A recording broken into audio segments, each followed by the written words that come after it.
दोस्तों, बहुत सारे लोगों का कमेंट आ रहा था कि मनरेगा में हम काम कैसे करवा सकते हैं, उस पे एक वीडियो बनाइए।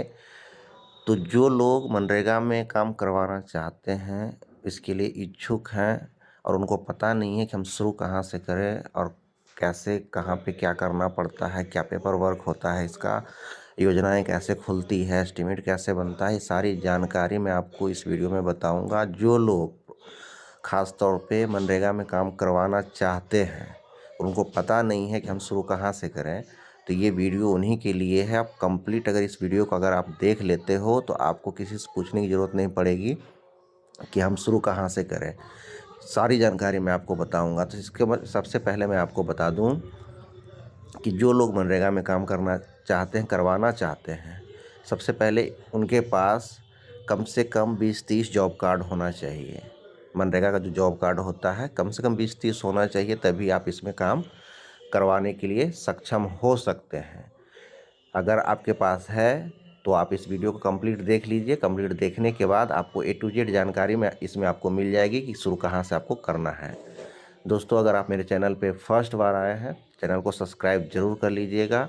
अगर वीडियो अच्छी लगती है तो लाइक कीजिएगा, कमेंट कीजिएगा और शेयर कीजिएगा। तो चलिए शुरू करते हैं। तो सबसे पहले आपको करना क्या होगा, सबसे पहला काम जो होता है आपका, कि जैसे अभी वित्तीय वर्ष चेंज हो रहा है, अभी 24-25 का वित्तीय वर्ष चल रहा है, मार्च के बाद 25-26 का हो जाएगा। तो हर वित्तीय वर्ष जब चेंज होता है तो आपके पंचायत में जितनी भी योजनाएं होती है, जो भी जिस पे आपको काम करवाना होता है, तो उसका एक योजना लिस्ट बनाया जाता है, जो कि आप खुद से भी लिख करके दे सकते हैं। आपके जो मुखिया है, प्रधान है, पंचायत समिति है, उनको आप लिख करके दे सकते हैं कि ये काम बचा हुआ है, इसको करवाना है। वो आप लिख करके उनको दे दीजिए। फिर वो जो है ऑफिस में जाता है और उसका पूरा डेटा जो है ऑफिस में वहाँ पे जा करके टाइप हो करके सेव होता है।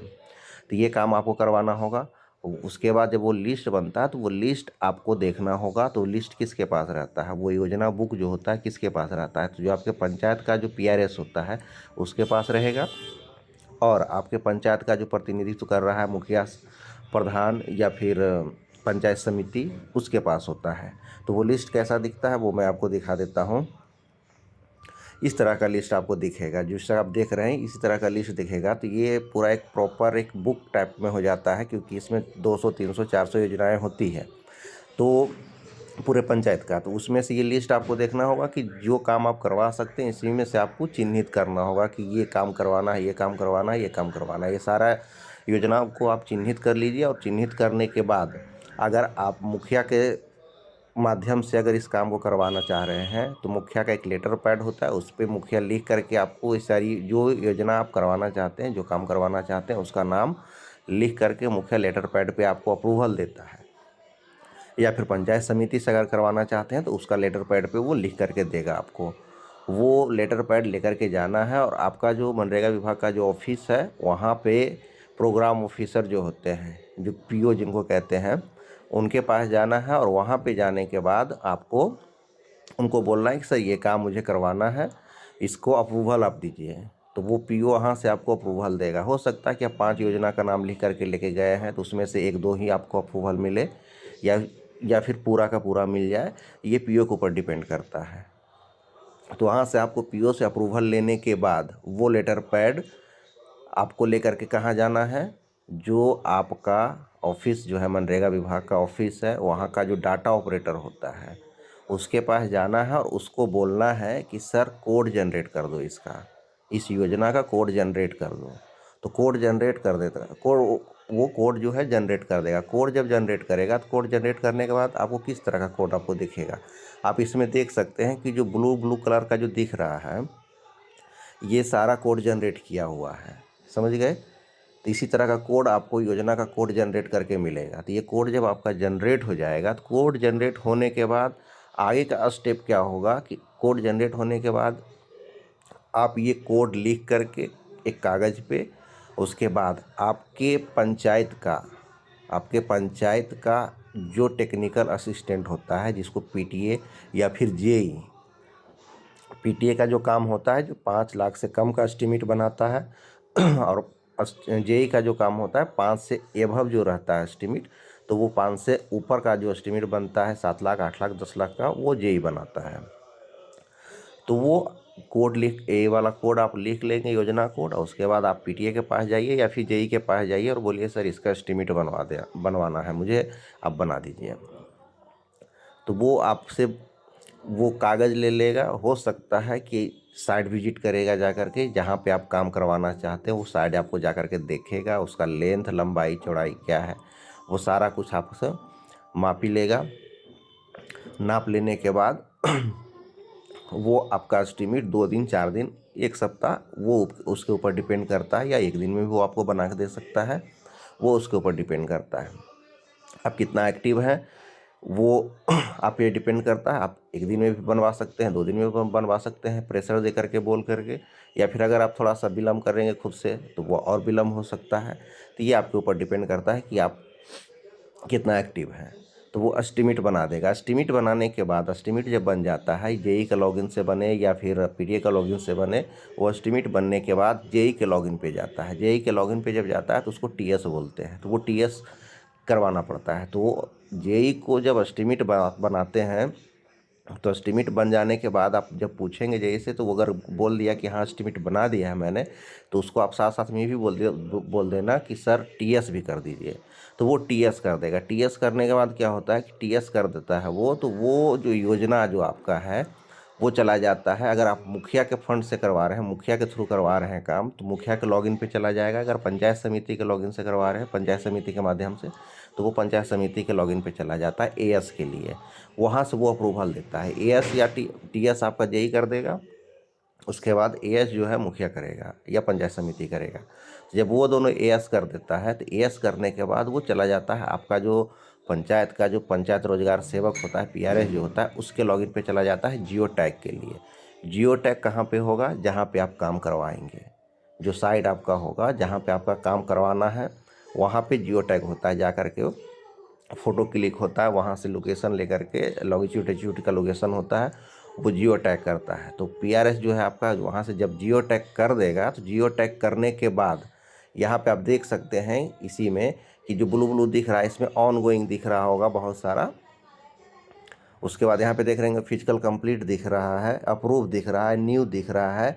तो जब आपका योजना कोड जो जनरेट होगा, तो जनरेट होने के बाद यहाँ पे दिखेगा न्यू। उसके बाद जियो टैग जब हो जाएगा, तो फिर यहाँ पे आपको दिखेगा अप्रूव्ड।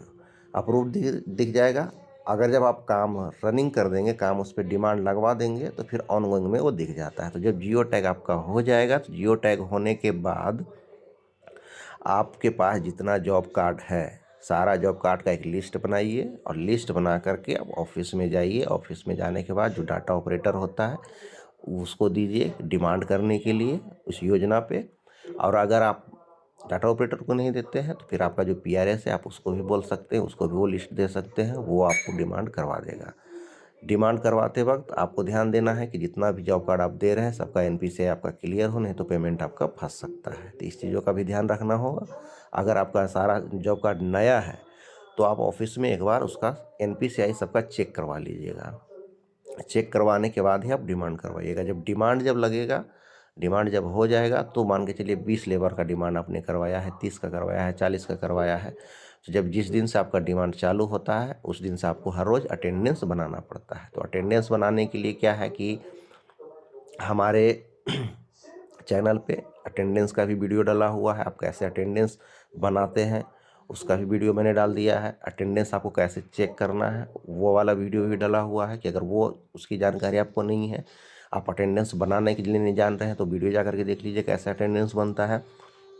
और अगर अटेंडेंस बना हुआ है तो देखने के लिए नहीं आ रहा है कि जो मैंने अटेंडेंस बनाया है वो बना है कि नहीं बना है, कंफर्मेशन के लिए, तो वो वीडियो भी आप जा करके देख सकते हैं। अटेंडेंस आपको कैसे देखना है वो भी मैंने बता रखा है। तो अटेंडेंस बनाने के लिए आपको हर रोज़ साइट पे जाना होगा। साइट पे जाने के बाद जितना भी लेबर होगा, कम से कम 10 लेबर आपको चाहिए ही चाहिए, उससे कम में आपका अटेंडेंस नहीं बनेगा। ये अभी नया अपडेट जो आया है, एनएमएस का जो ऐप है मनरेगा का, उसमें जो नया अपडेट आया, उसमें 10 लेबर अगर फ़ोटो में नहीं दिखेगा सामने से, तो वो फ़ोटो क्लिक नहीं होगा। इसलिए 10 लेबर आपको हर हाल में रखना होगा। 10 लेबर से आपको कम से कम काम करवाना होगा। उससे ज़्यादा आप जितना करवा सकते हैं करवाइए। उसी हिसाब से आप डेली हर रोज़ अटेंडेंस बनाना होगा। अटेंडेंस जब बन जाएगा, आपका 14 दिन का डिमांड है, 12 दिन का डिमांड है, 15 दिन, 16 दिन का डिमांड है, तो जितना दिन का भी आपका डिमांड होगा उतना दिन आपको अटेंडेंस बनाना होगा। अटेंडेंस जब आपका बन जाएगा 14 दिन का या 12 दिन का जो भी है, तो अटेंडेंस बनने के बाद फिर आप आपका जो पंचायत रोजगार सेवक है PRS जो है, उसको आप बोलिए कि सर अटेंडेंस कंप्लीट हो गया है, मेरा मास्टर रोल कंप्लीट हो गया है, अब इसको पेमेंट के लिए आप भेजिए। तो वो जो है हो सकता है कि JE PTA या फिर PRS आपके साइट पे विजिट करेगा, जा करके देखेगा कि काम कैसा किया है, सही किया है नहीं किया है। अगर उसको लगेगा कि काम सही नहीं है तो हो सकता है आपको और बोले कि यहाँ पे ऐसे करवाओ, ये करवाओ, वो करवाओ, तो उसको आपको करवाना पड़ेगा। अगर आपका काम सही है तो फिर वो देख करके आएगा, फिर आपको जो भी है पेमेंट के लिए वो भेज देगा। पेमेंट के लिए जब चला जाएगा तो 2 दिन, 4 दिन, 10 दिन, 15 दिन या महीना दिन भी कभी कभी लगता है, 2 महीना भी लगता है पेमेंट आने में। तो वो उस पे आपको उसके लिए टेंशन नहीं लेना है। पेमेंट अगर आप भेज देता है तो वो आपको हर हाल में पेमेंट आएगा ही आएगा, लेट चाहे जितना हो जाए। तो पेमेंट के लिए जब भेज देगा तो फिर आपका सारा टेंशन ख़त्म। उसके बाद अगला जो डिमांड होगा, जिस दिन आपका ख़त्म होता है उस दिन फिर अगला डिमांड आप करवा सकते हैं। जितना एस्टिमेट है उस हिसाब से आप PRS को बोल करके अपना डिमांड कंटिन्यू रख सकते हैं। तो ये पूरी जानकारी थी। इस स्टेप को अगर आप फॉलो करते हैं तो आपको किसी से पूछने की ज़रूरत नहीं पड़ेगी कि हम शुरू कहाँ से करें, कहाँ से ख़त्म करें। तो ये पूरी जानकारी अगर अच्छी लगी होगी तो वीडियो को लाइक ज़रूर कर दीजिएगा, शेयर कीजिएगा, कमेंट कीजिएगा। अगर कुछ और भी जानकारी चाहिए तो कमेंट करके ज़रूर बताइएगा मुझे। अगर पॉसिबल होगा हम उसके लिए आपके लिए वीडियो लेकर के आएंगे। तब तक के लिए मिलते हैं अगले वीडियो में। तब तक के लिए जय हिंद।